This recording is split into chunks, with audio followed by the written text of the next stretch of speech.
Welcome, hello there. Tonight, I want to share a story. One that's as much about biology as it is about the depths to which humanity is willing to go in its quest for power. If you're ready to hear more chilling accounts, unearth the forgotten truths of science, and unlock the mysteries hidden in the shadows, then hit that subscribe button, turn on the notification bell, and buckle up for the ride. The world is full of secrets, and it's time we uncovered them together. But before we begin, let me tell you something. This is just the beginning. I've started this new YouTube channel where I will dive deep into the darkest corners of human history, exploring the untold stories of science, the unknown, and the terrifying things we've created in the pursuit of knowledge. Date: September 1st, 2024, 9:00 p.m. I arrived home late that evening, my mind still clouded from the hours spent at my girlfriend's place. As much as I tried to pour my heart into the time we shared, there was an unspoken distance between us. Lately, I had sensed it, her sadness when I was around. And it wasn't just her, I was distant too. My mind had been consumed with thoughts of my career, my future, and the relentless drive to carve my place in the world. I knew it wasn't fair to her, but in the chaos of academia, it seemed like the only thing that made sense. The rain had started pouring just before I left her place. The cold droplets hit my face as I walked back to my apartment. Biology, what I spent my every waking moment studying, was the only thing that grounded me right now. Even that seemed overwhelming, as though the weight of it all had become a blur of data, theories, and research papers. The weight of career was hovering on my shoulders. Date: September 12, 2024, 10:45 p.m. Place: Crestwood University, Cambridge, Massachusetts.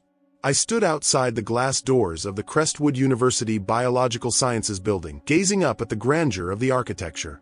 The building, an old masterpiece, stood like a sentinel, overseeing the future of science. I had spent the last 4 years of my life here, immersing myself in the complexities of life's most profound secrets.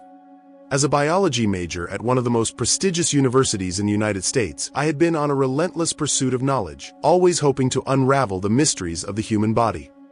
But that night, as I read through my emails, something caught my eye. An internship opportunity at an institute renowned for groundbreaking biomedical research. It was everything I had been hoping for. The email was from the Belford Institute of Experimental Medicine, a facility just an hour away in Boston. Their research on human physiology was at the cutting edge of science. I immediately applied. A week later, on September 18, I was sitting across from Dr. Amelia Fox, the lead scientist and chief hiring manager for the institute. She was an elegant woman in her late 30s, wearing a tailored lab coat. Her hair swept back into a sleek ponytail. I had heard stories about her. She was a force in the field, known for her groundbreaking work in genetics and biomedical engineering. Mr. Caldwell, she said, her voice smooth and professional. I've looked over your application, and I must say, your academic records are impressive. You're exactly the type of candidate we need. Her gaze lingered for a moment, and I couldn't help but feel slightly uncomfortable, as if her eyes were examining me in a way that wasn't entirely professional. Still, I held my composure. I'm thrilled to be considered, Dr. Fox. I've always been passionate about the human body and its complexities, I replied. I want to learn more, especially about experimental medical research. Well, that's exactly what we do here at Belford, she said with a smile, her tone slightly warmer now. We are on the forefront of experimentation, trying to understand what can be done when the body is pushed beyond its natural boundaries. We've decided to offer you an internship position here. It's a paid internship. I think you'll be a great fit. I couldn't hide my excitement. A paid internship at Belford Institute. The opportunity to work on real-world medical projects, to contribute to something greater than myself. It was everything I had dreamed of. Thank you, Dr. Fox. Well, she said, standing and extending her hand. I'll have one of my assistants send over the official paperwork. You can start as soon as next week. Date: October 2nd, 2024, 8:30 a.m. Place: Belford Institute of Experimental Medicine, Boston, Massachusetts. My first day at Belford was nothing short of exhilarating. The sprawling institute was modern and pristine, with high-tech laboratories and advanced equipment. I was shown to my station in a spacious lab, which was filled with intricate machines that I had only ever read about in textbooks. Dr. Fox, as promised, was there to greet me and introduce me to the team. She seemed to have a way of making everyone feel like they were the most important person in the room, which made her both highly respected and, for some, a bit of a mystery. The work was fast-paced and intense. My days consisted of assisting in research experiments, cataloging biological samples, and analyzing data. One late evening, after a particularly grueling experiment, Dr. Fox entrusted me with the keys to the lab. "Stay late if you need to, Ryan," she said, her voice unusually soft. "There's no rush to finish. Just remember to lock up when you're done." I nodded. Of course, Dr. Fox. It was nearly midnight when I found myself alone in the lab, surrounded by papers, test tubes, and the humming of machines. The work had been exhausting, but something in me pushed me to keep going. The hours slipped by unnoticed, and by 2 a.m., I had entered the final stages of the experiment I was conducting.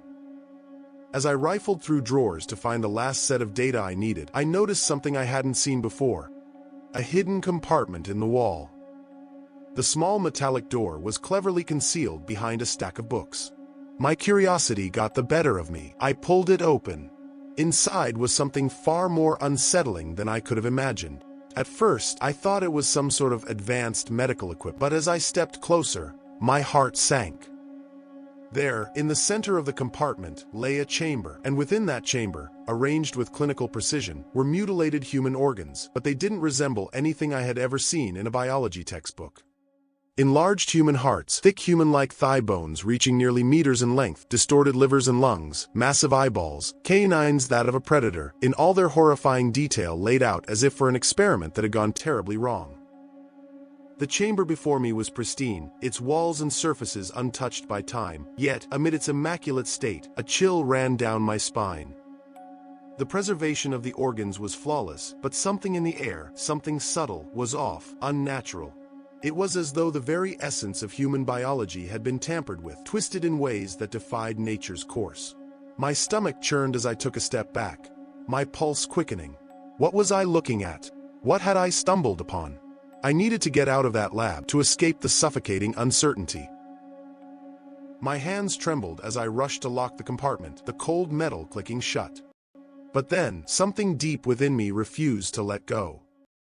I couldn't just walk away. I had to know more. My feet carried me to the library, my mind reeling. I sat in front of the computer, the screen glowing in the dim light.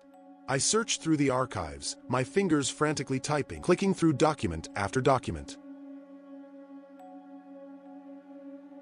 Minutes stretched into nearly an hour, but I couldn't stop. My throat felt dry, and I gulped down air, feeling the horror of what I was uncovering creeping through my veins.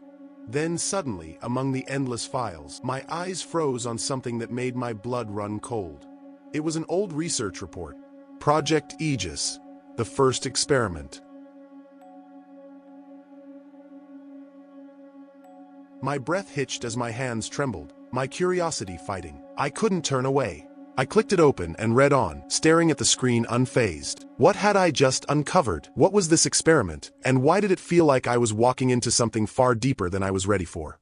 The report described the reconstruction of human organs through unethical and failed genetic manipulation experiments. Human hearts that had been enlarged beyond their natural capacity, while bones were reshaped, remade into something entirely alien. The note spoke of excruciating pain inflicted on the subjects, whose bodies were mutilated beyond recognition in the name of scientific progress. The report detailed a series of experiments that had pushed the boundaries of biology in ways that were unimaginable. It was an attempt to merge human anatomy with something far more primal. The idea was simple in its madness. Create a super soldier, a being stronger, faster, and more resilient than any human soldier before it. The report chronicled the use of advanced genetic manipulation, altering human physiology to mimic the enhanced traits of these creatures. Strength, speed, regeneration. The anatomy described: shifting bones, muscle fibers evolving in response to the full moon, heightened senses, uncontrollable rage. It all sounded like a nightmare. Yet, this was no fairy tale. It was science. The experiments had succeeded, but only just. The results were Terrifying. Part 2 dropping soon. Stay tuned. Thank you for listening.